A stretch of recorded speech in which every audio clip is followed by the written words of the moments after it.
신약성경 마가복음 1장 1절 한 절 말씀입니다. 마가복음 1장 1절입니다.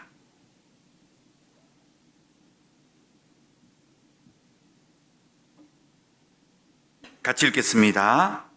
하나님의 아들 예수 그리스도의 복음의 시작이라. 아멘. 다시 한번 기도드리겠습니다.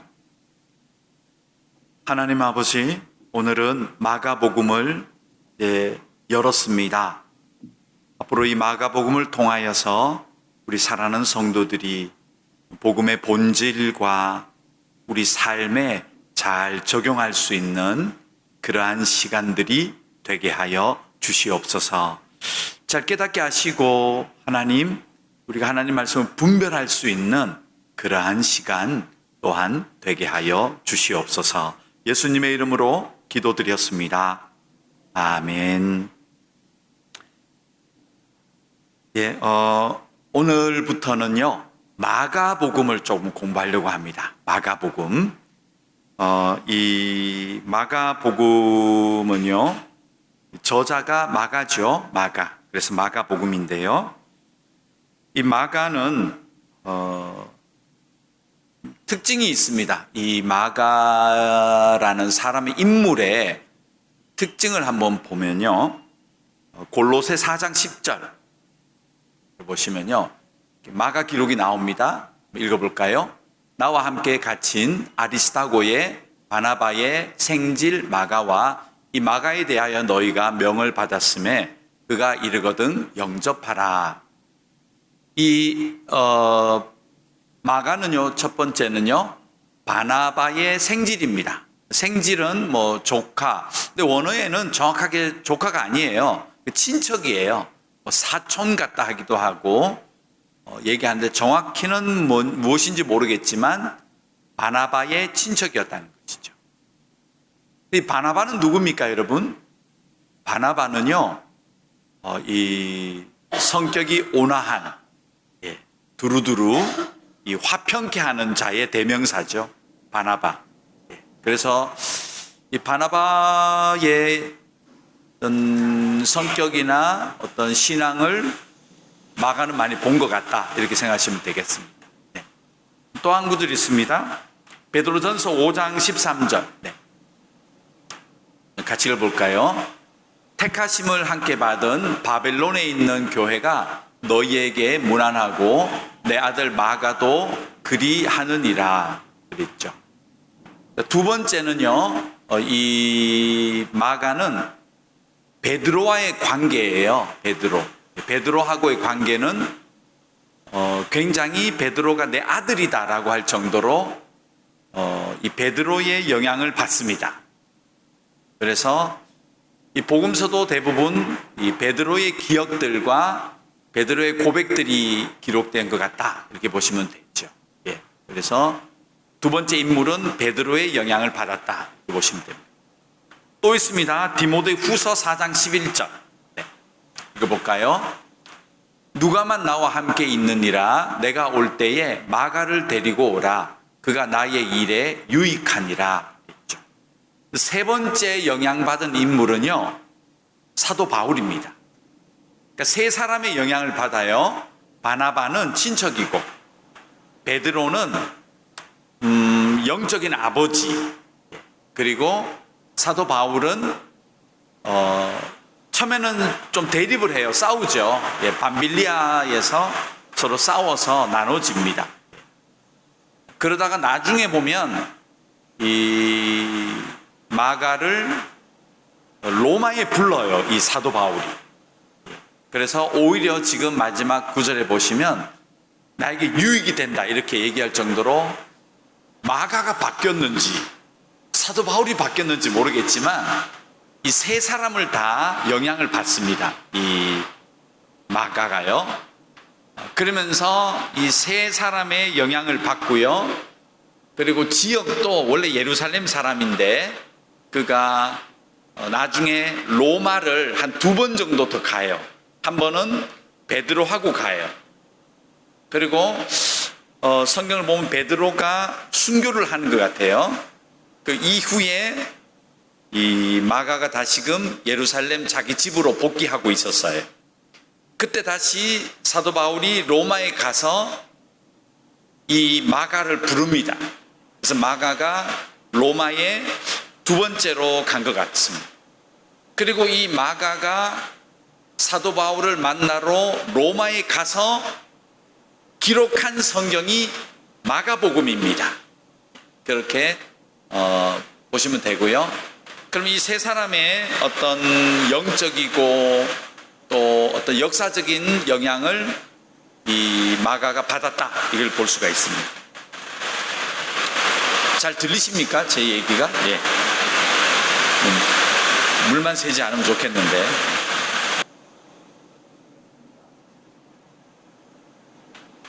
자, 마가복음 1장 1절입니다. 네. 이제 시작하는데요. 자, 같이 한번 읽어볼까요? 하나님의 아들 예수 그리스도의 복음의 시작이라. 네, 그렇게 되어 있죠. 이 마가복음의 목적이 나옵니다. 오늘부터는 마가복음을 여러분들이 공부를 하셔야 되는데요. 마가복음은 세 가지 구조로 되어 있습니다. 마가복음은 세 가지 구조. 마가복음 전체를 세 가지 구조가 이렇게 가지고 있습니다. 첫 번째는 하나님의 아들 예수 그리스도, 이게 한 구조예요. 두 번째는 유앙겔리온, 네, 복음이라는 겁니다. 복음. 그리고 세 번째는 시작. 예. 그리고 세 가지로 나누셔야 돼요. 하나님의 아들 예수 그리스도, 그리고 복음, 그리고 시작, 이렇게 세 구조로 나누셔야 됩니다. 즉 마가복음은 이 세 구조로 되어 있습니다. 이 세 구조가 마가복음의 목적이에요. 세 구조가 마가복음의 목적. 앞으로 여러분들이 마가복음을 읽으실 때는 이 세 가지 구조를 가지고 어떻게 마가복음이 되어 있는지를 이제 보시면 됩니다. 자, 그럼 첫 번째부터 시작합니다. 첫 번째는 하나님의 아들 예수 그리스도라는 이 문장부터 시작하겠습니다.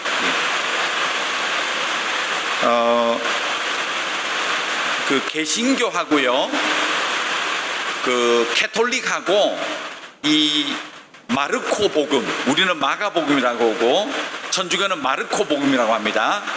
관점이 조금 달라요. 예. 우리 개신교, 기독교는요, 마가복음을 어떻게 표현하냐면 그 하나님을 보좌하고 있는 네 생물이 나와요. 독수리, 사자, 사람, 소. 근데 개신교는 이 마가복음을 소와 같다라고 얘기해요. 그 소처럼 열심히 일한다, 이렇게 풀었어요. 그래서 마가복음을 읽어보면 예수님이 많이 다니시는 게 나와요. 예, 그렇게 하나로 표현할 수 있습니다. 그런데 카톨릭은 그렇게 표현하지 않아요. 카톨릭은 이 마가복음을 마치 이 왕처럼 이 예수님이 사역을 하신다. 그래서 캐톨릭은 사자로 표현했어요. 우리 개신교와 캐톨릭이 다릅니다. 이 마가복음을 보는 관점이.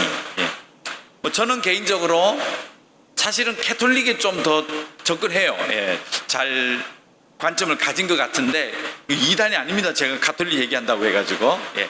관점이에요. 성경 관점이에요.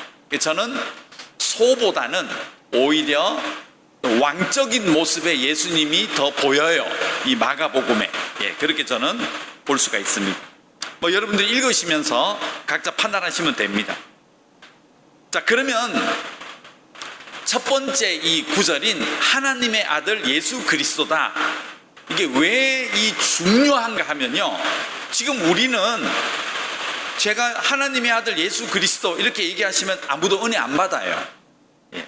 이건 당연히. 그리고 마가복음을 읽으면서 1장 1절부터 은혜 받는 사람 잘 없어요. 읽다가 예수님이 어떤 병자 고쳐주실 때, 나도 몸이 안 좋았는데, 귀신 쫓아낼 때, 이적을 행할 때, 예수님 돌아가실 때, 그때 주로 포인트가 은혜를 받거든요. 근데 1장 1절부터 은혜 받지 않아요. 그런데 마가복음은 1장 1절을 풀어야지 나머지가 다 연결이 되어져요. 굉장히 중요한데 첫 번째 문구가 바로 하나님의 아들 예수 그리스도라는 표현이 있죠.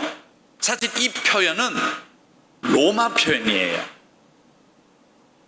무슨 얘기인가 하면 마가가 복음을 기록할 때 이때는 로마 시대예요. 로마는 어떤 시대였냐? 공화정의 시대가 끝나요. 공화정, 그야말로 권력을 분산해서 여러 사람이 같이 정치하는 제도가 공화정이잖아요. 근데 로마는 옥타비아누스를 통해 가지고요, 이 공화정이 끝나요. 그리고 공화정에서 어디로 넘어가죠? 제정으로 넘어가요. 황제 국가가 돼요. 황제 국가. 이게 거꾸로 가야 되는데 로마는 반대예요. 그래서 아구스투스라는 사람이 초대 황제가 되죠. 다 아시는 내용이죠. 성경은 아구스도라고 표현했죠. 아구스도가 천하의 호적을 해라. 그 아구스투스 맞습니다. 그가 이제 공화정에서 끝내버리고 자기가 황제가 돼요. 권력을 다 쥔 거예요. 그래서 임금, 왕, 황제가 되어가지고 자기가 이 황제에 대한 권위, 자리에 대한 권위를 찾아가야 되거든요. 물론 자기가 클레오파트라와 전쟁을 이기고 자기가 권력을 잡았지만, 정적을 다 제거했지만 자기의 정당성이 있어야 되거든요. 황제. 왜 황제냐? 그래서 만든 제도가 뭐냐면, 말이 무엇인가 하면 신의 아들입니다. 그러니까 로마의 황제는 신의 아들이라는 존칭을 쓰기 시작합니다. 그리고 이 옥타비아누스, 이 아우구스투스 이후로 나오는 모든 황제 이름에는 신의 아들이라는 이름을 집어넣습니다. 그래서 로마는 황제 이름이요, 길어요. 긴 이유는 바로 신의 아들이라는 이 황제의 권위가 신으로부터 왔다는 그 권위의 연결을 가지기 위하여서, 여러분 로마 황제들의 본명을 한번 보세요. 굉장히 길어요. 그 이유는 신의 아들이라는 이름을 집어넣어서 그렇습니다. 즉 마가가 복음을 기록할 이 시기에는 누가 신의 아들이었냐 하면요, 황제가 신의 아들이었습니다. 그 절대 권력을 가진 자가 세상을 평화롭게 만들었습니다. 에이레네, 팍스 로마나라는 그 시대를 이 아우구스투스를 통해서 열려지거든요. 로마의 역사를 여러분 읽어보시면 아시게 되죠. 그래서 굉장히 평화로운 그런 시대가 도래했습니다. 사람들은 당연히 로마가 강대국이고 황제가 절대적인 권력이 있고 그런 문화에 사로잡혀 살기 시작합니다. 근데 그때 마가가 이 글을 쓰면서 무슨 얘기를 하냐면, 우리가 지금 보고 있는 신의 아들이라는 저 황제는 가짜라고 얘기하는 겁니다. 진짜 우리의 황제는 저 권자에 있는 왕관을 쓰고 절대 권력을 소유한 그 자가 진짜 신의 아들이 아니고 예수가 신의 아들입니다 라는 목적으로 마가복음을 기록하기 시작합니다. 우리가 지금 읽으면 마가복음은 그냥 한 권의 성경이지만 그 당시로 돌아가 보면 마가는 목숨을 건 하나님 나라와 세상 나라의 대결의 시작을 마가복음을 통하여서 시작을 한 겁니다. 맞짱을 뜨는 거예요. 이제 진짜 신의 아들 예수가 하나님의 진짜 아들이지 라고 하는 목적을 가지고 이 마가복음을 기록하는 겁니다. 자, 마가복음 1장 15절 같이 읽어볼까요? 이르시되 때가 찼고 하나님의 나라가 가까이 왔으니 회개하고 복음을 믿어라 하시더라. 그래서 마가는 이 복음서를 기록하면서 예수님의 첫 번째 메시지를 무조건 이걸 삼아요. 하나님의 나라가 가까이 왔다. 또 다른 나라를 얘기하는 거죠. 지금 마가가 살고 있는, 그리고 이 마가의 편지를 받게 될 그 수많은 사람들이 살고 있는 그 로마가 하나의 강력한 제국이었고, 이제 모든 세계를 대통합한 하나의 왕국처럼 보이는데 진짜 다른 나라가 온다라고 얘기해 버리는 거예요. 이건 반역이죠. 전쟁을 선포하는 겁니다. 실제로 그렇고요. 영적인 전쟁을 선포하는 거예요.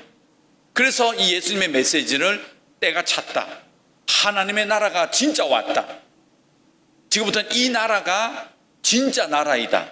이렇게 마가복음을 써가지고 딱 제시하는 것. 굉장히 도전적이었고요. 그 시대에 용감한 그런 마가였습니다.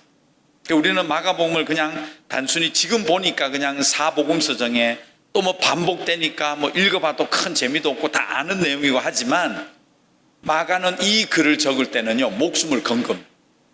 그 로마 시대에 하나님의 아들은 예수 그리스도지 라고 하는 이 문장 하나가 그는 목숨을 날아갈 수 있는, 그러나 분명히 그는 가짜 황제를, 가짜 나라를 분별하고 있었던 하나님의 사람이었던 겁니다. 마가복음 2장 17절 또 읽어볼까요? 예수께서 들으시고 그들에게 이르시되 건강한 자에게는 의사가 쓸데없고 병든 자에게라야 쓸데있느니라. 나는 의인을 부르러 온 것이 아니요 죄인을 부르러 왔노라 하시니라. 아멘. 이 로마 시대 때는요 누가 건강해 보입니까?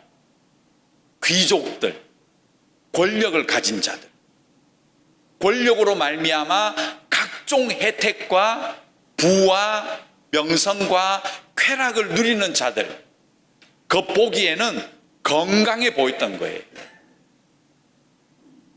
그런데 하나님의 나라 관점으로 봤을 때는 정말 건강한 사람은 따로 있고요, 눈에 보이는 건강한 사람의 건강은 사실은 병든 자라고 얘기하고 있는 것. 이 마가의 도전적인 이 글을 보십시오. 사람들이 경제를 소유해서 이 경제로 말미암아 가져다 주는 온갖 향락과 또 부와 누리는 쾌락들, 그 파티의 시간들, 이런 것들이 너무 많았잖아요. 그런데 그렇게 살아가는 사람들에게 예수님의 모습을 딱 보여주는 거예요. 진짜 파티가 무엇인 줄 아느냐? 저 어린 양 예수가 주는, 그가 초대한 저 보혈의 피의 파티가, 그 잔치가 진짜 잔치라고, 진짜 파티라고 얘기하고 있다는 거예요. 간이 어디 나와 있습니까? 그래서 마가복음은 이 시대에 살아가는 우리에게요, 우리가 조금은 세상이 커 보이고 하나님이 아닌 것들이 강해 보이고 하나님이 없이도 얼마든지 왕성해 보이고 튼튼해 보이는 것들을 우리가 마주하면서 굉장히 속상할 때, 그때 마가복음을 보시면 됩니다. 굉장히 귀한 은혜가 여기 들어있죠. 그래서 이 첫 번째 구절, 하나님의 아들은 황제가 아니고 예수 그리스도다. 이 한 문장에 복음이 들어있고요. 그리고 우리가 진짜 무엇을 봐야 되는지를 제시하는 목적으로 이 마가복음이 기록되어져 있습니다. 그래서 이 마가복음은요 1장부터 9장까지가 전부 예수님의 사역이 나와요. 그리고 10장부터 마지막 16장까지는 순환, 예수님의 고난, 십자가가 나옵니다. 이 두 가지가 크게 이 마가복음을 형성하고 있죠. 그래서 이 전장 9장까지를 읽어보면 진짜 왕이 누구인지, 그리고 진짜 나라가 어떤 나라인지, 이것을 마가복음이 보여주고 있다, 이렇게 보시면 되겠습니다. 자, 넘어가 보겠습니다. 두 번째입니다. 다시 한번 1절로 가주세요. 바로 내려가면 있습니다. 네. 첫 번째, 빗소리 때문에 잘 못 드셨나요? 예. 자, 마가복음은 세 가지 구조로 형성되어 있습니다. 이거 기억하셔야 돼요. 그래야지 마가복음이 보여요, 여러분. 예. 하나님의 아들 예수 그리스도. 두 번째, 요한겔리온, 복음. 세 번째, 아르케, 시작. 세 구조로 되어 있습니다. 자, 첫 번째는 설명을 드렸고요. 두 번째는 복음입니다. 요한겔리온. 근데 우리는 지금 제가 성경을 얘기하면 복음 그러면 여러분 뭐가 떠오르세요? 당연히 예수 그리스도의 복음 이렇게 떠오르잖아요. 근데 이 단어는 교회 단어가 아니었습니다. 원래 이 요한겔리온이라는 이 로마자는요, 사실은 로마의 정치적이고 행정적인 용어였어요. 예를 들어 우리 한국 같은 경우에는 뭐 대통령이 있고 대통령실이 있잖아요. 그래서 대통령실에서 뭐 대통령의 의도를 얘기한다거나 또 그것을 풀어준다거나 또 어떤 일이 있었다거나 이렇게 설명을 해주는 곳이거든요. 똑같은 얘기예요. 이 유앙겔리온이라는 말이 무슨 얘기냐면 로마에, 그 로마는 그 당시 전쟁을 하는 나라였잖아요. 온 세계에. 그러면서 저 북유럽 쪽에 어떤 바이킹이 있고 게르만족이 있는데 그들을 지금 가서 우리 레기온 군대, 예, 다 배우셨죠? 이 레기온이 군단이 가가지고 그들과 전쟁에서 이기게 되잖아요. 그러면 이제 승전보란 말이에요. 가서 우리 몇 군단이 갔는데 레기온 2가 갔는데 예를 들어 거기서 전과가 뭐 적을 어떻게 괴멸했고 우리의 피해는 뭐 사망 몇 명, 전사 몇 명 이런 소식이 있잖아요. 그것을 로마 정부가 로마 시민들에게 자 이제 가르쳐주기 위해서 유스잖아요. 유스. 예, 그때 썼던 용어가 유안겔리온이었습니다. 정치적인 단어였어요. 자, 여러분 좋은 소식이 있습니다. 여러분들이 너무 기뻐할 소식이 있습니다. 우리나라의 희망적인 뉴스가 있습니다. 하면서 썼던 용어가 유안겔리온이었다. 여기서 끝나지 않아요. 이 유안겔리온은 또 있습니다. 이 정치적으로 예를 들어 황제가, 여러분 로마는 공화정에서 제정으로 황제 국가로 넘어갔기 때문에요. 이게 황제에 대한 권위를 굉장히 높여갖고 있었거든요. 그러기 위해서는 이 국민들에게, 예, 그 당시 로마 시민들에게 굉장히 선정을 베풀어야 돼요. 이게 우리는 뭐 포퓰리즘이라고 그러기도 하고 요즘도 뭐 그런 용어들을 쓰기는 하지만, 그래서 이것이 진심이었으면 좋겠습니다만 그 당시에 이 황제가 예를 들어 자기가 어떤 파티를 여는 거예요. 큰 잔치 한국말로 베푼 다음에 무작위로 사신을 보내서 무작위로 사람을 데려오는 겁니다. A라는 동네에 가서 그 동네에 누구를 데려온다는 얘기예요. 그러니까 이건 소위 말해서 황제가 이제 자기의 선정, 자기의 어떤 이 정이 많고 배려한다는 게 상징적으로 보여주기 위해서 그런 일들을 하는 거예요. 그러면 이 전달자가 가잖아요. 그래서 어느 마을에 들어가서 이 소식을 전해야 되잖아요. 그러면 여러분 들어보세요. 오늘 이 집에 좋은 소식이 있습니다. 그러면 그 집이 난리 난 거죠. 이게 뭐냐? 황제가 오늘 점심 때 초대했습니다. 그럼 뭐 그 집이 난리 나는 거죠. 이 소식 때문에 두고두고 우리가 황제와 식사를 해? 예. 그때 썼던 용어도 유안겔리온. 근데 이 단어가 이 로마에서 유행하던 이 단어를 마가가 가져온 거예요. 거꾸로예요, 여러분. 지금 우리가 마가복음을 복음서라고 읽기 때문에 이 복음을, 예수님의 복음 이렇게 우리는 머릿속에 그려져 있는데, 마가가 이 유안겔리온이라는 단어를 쓸 때는 이게 아니에요. 이 마가가 오늘 자기 편지에 유안겔리온이 뭐냐 하면 이 얘기를 들을 때는요, 로마 이 편지를 받는 사람들은 예수 그리스도 이렇게 생각한 게 아니고요, 뭐 좋은 소식이 있네? 이렇게 생각했단 말이에요. 뭔가 우리 집에 좋은 소식, 우리나라에 좋은 소식이 있네? 그때 생각했는데 그것이 바로 뭐라는 겁니까? 승전보, 황제가 초대했다는 그 좋은 소식이 무엇으로 대치돼요? 예수가 당신을 초대합니다. 예수가 영적으로 사탄을 무찌르고 승리하였습니다. 이런 다른 유앙겔리온을 내가 나눠주고 있다. 이게 마가복음이에요.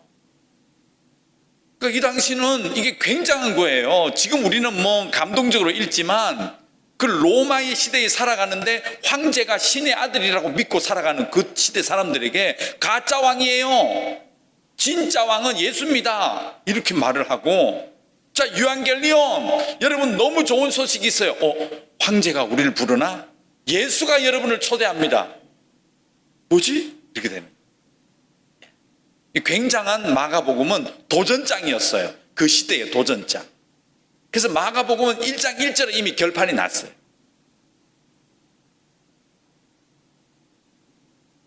자, 이게 왜 유앙겔리온, 이게 왜 예수여야 되는지가 중요한데요. 한번 이 성경을 한번 보면 알아요. 마가복음 13장 5절 6절 같이 한번 읽어볼까요?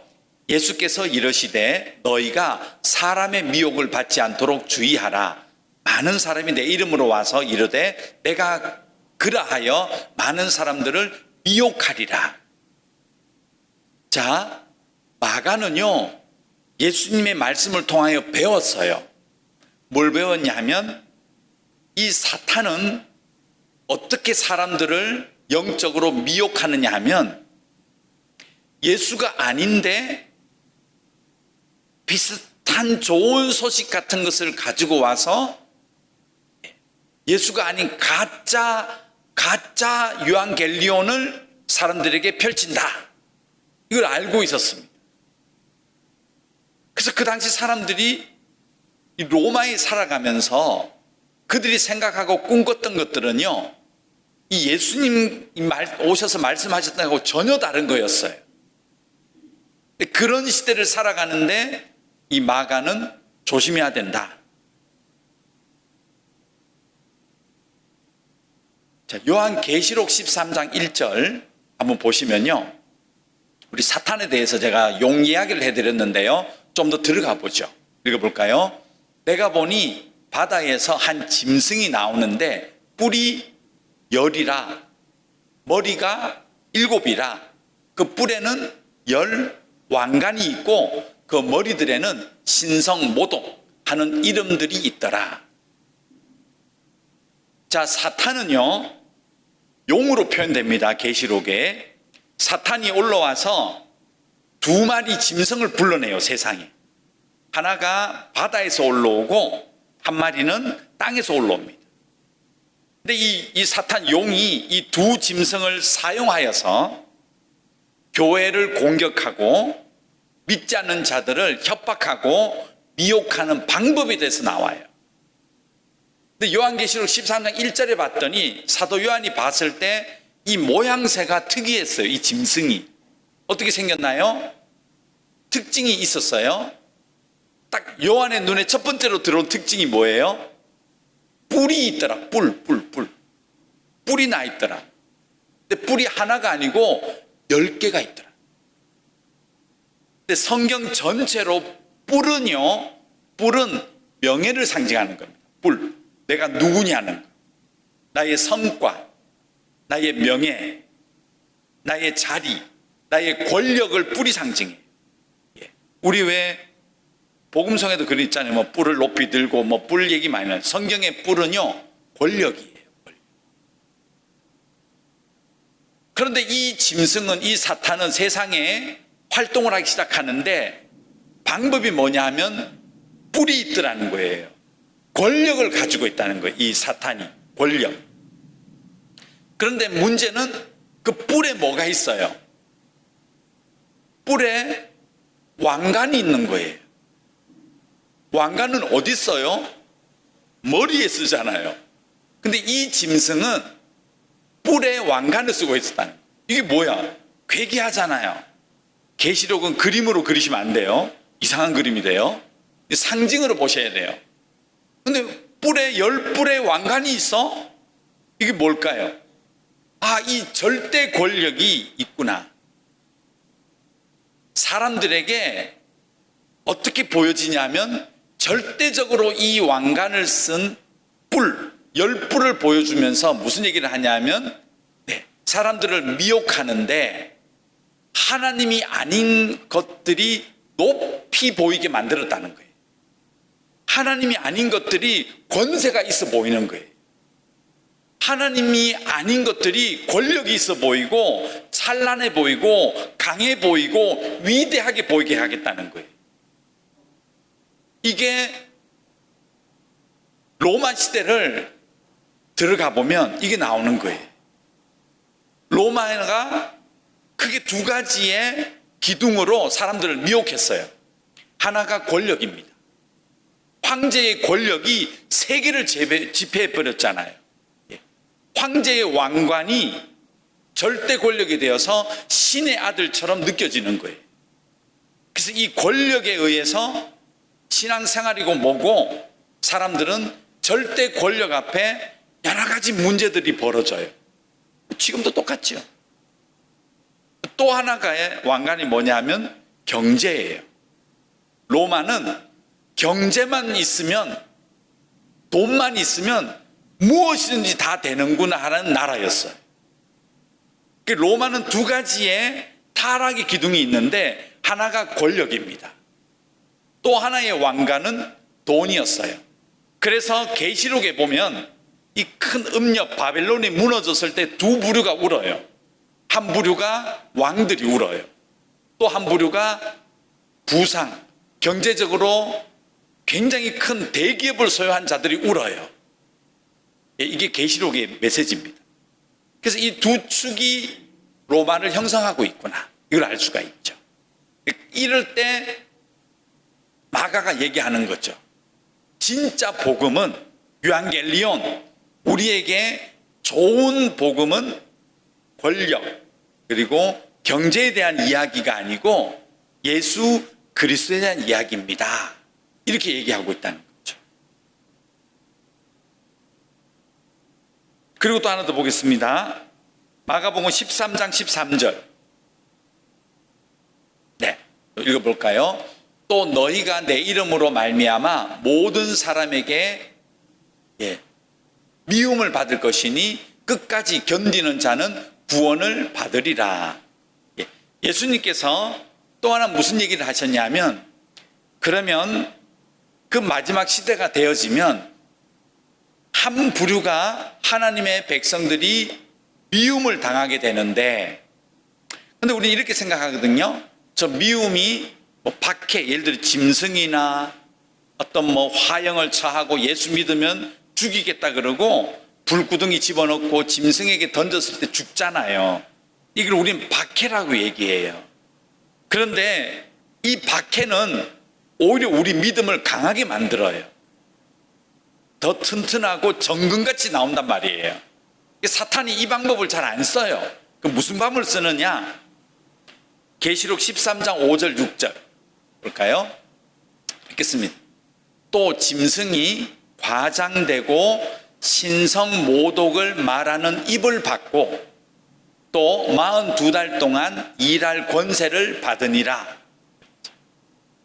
아까 용에게 올라온 이 짐승 사탄이 뭐가 있었죠? 모양은 10뿔이 있었고 뿔에 왕관이 있었잖아요. 그런데 이 짐승이 무슨 무기를 하나 받느냐 하면요, 무슨 무기를 받습니까? 말하는 입을 받아요. 근데 이 말은 무슨 말이에요? 과장을 한다는 얘기죠. 가짜란 얘기예요. 진짜를 얘기하는 게 아니고 가짜를 그럴싸하게 얘기하는 게 과장하는 거잖아요. 실제로는 없는데 과장은 속인단 말이에요. 그래서 이 방법으로 써먹은 게 에덴 동산에서 성공했잖아요. 하나님이 하신 얘기가 아닌데 하나님이 이렇게 얘기했을 걸 과장했잖아요. 넘어가 버렸잖아요, 인간이. 이 짐승의 이게 큰 무기였어요. 과장을 하는 거예요. 두 번째, 신성 모독을 한다는 거예요.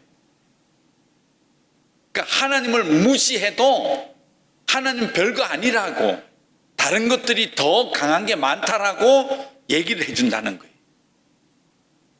그러니까 하나님이 아니더라도 얼마든지 인생이 성공하고 살 수 있는 그런 사상들, 생각들, 가치관들, 이걸 말하는 입을 짐승이 가졌다는 거죠. 무서운 무기예요. 그 다음 보십시오. 짐승이 입을 벌려 하나님을 향하여 비방하되 그의 이름과 그의 장막 곧 하늘에서 사는 자들을 비방하더라. 그래서 이 짐승이 이제부터 다니면서 무슨 방법을 쓰냐면 말로써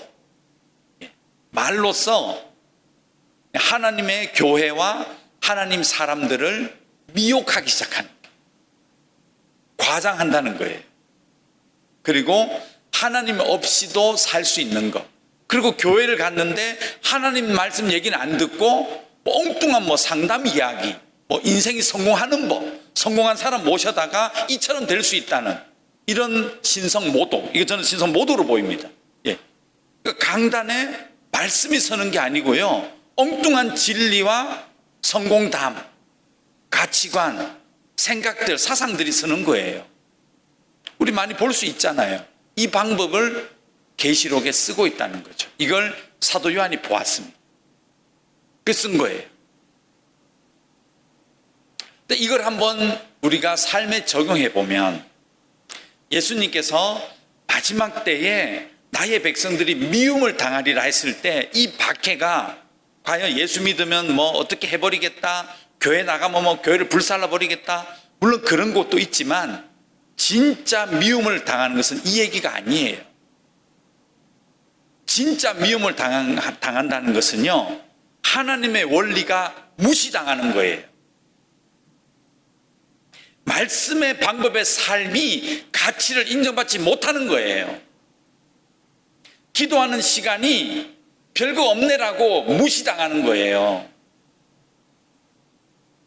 말씀으로 돌아가자 했을 때 고리타분하다고, 시대를 못 이룬다고 하는 그런 사고들이 사실은 미움을 당하는 거예요. 저는 그렇게 보입니다.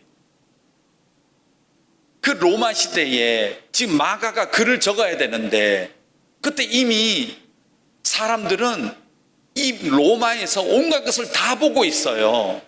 권력이 어떤지, 돈이 무엇인지, 명예가 무엇인지, 인간의 길이 무엇인지, 무엇이 인문인지 다 본 거죠.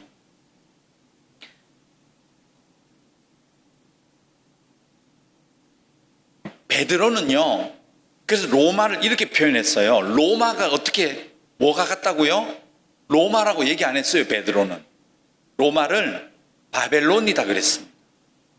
우리 좀 처음에 보셨잖아요. 베드로가 로마에서 내 아들 마가 좀 데려와 할 때 무슨 교회라고 얘기하죠? 바벨론에 있는 교회라 그랬죠. 로마를 바벨론과 같다고 얘기한 거죠. 바벨론이 어디예요? 하나님 없이 인간이 최고로 올라간 바벨탑을 쌓은 곳이잖아요. 하나님 없이도 얼마든지 인간이 위대할 수 있다라고 얘기하는 곳이었잖아요.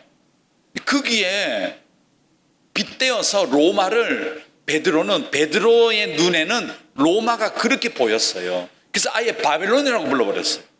그리고 마지막 이 로마 시대 때 계시록을 기록한 사도 요한의 눈에도 무엇이 무너졌다고 기록하죠?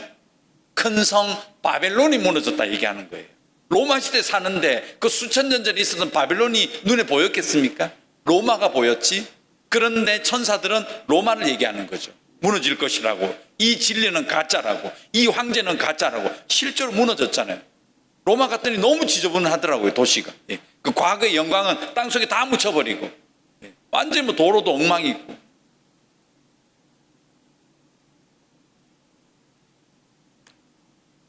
그래서 그 시대에 마가가 글을 쓴 거예요.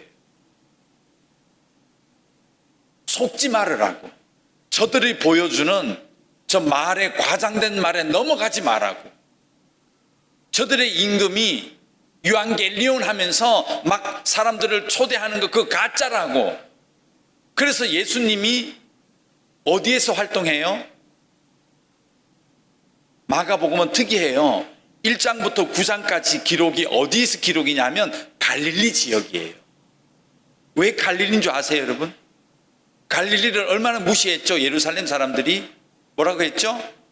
갈릴리에서 무슨 사람이 그 인재가 어딨어? 거기서 뭐가 나와? 갈릴리에 뭔 선한 게 있어? 무시했잖아요. 우리 베트남도 그렇지만 조금 외곽 나가보면 아직도 약간 아직 개발되지 못한 곳이 많잖아요. 바로 그런 곳이 갈릴리였습니다. 근데 예수님은 바로 그 갈릴리에서 유앙겔리온, 참된 진짜 나라와 진짜 기쁜 소식을 찾아다니면서 황제는 부르는데 로마로 예수는 찾아다니면서 소외되고 가난하고 병든 곳에 직접 가가지고 유앙겔리온이라고 했다는 말이에요.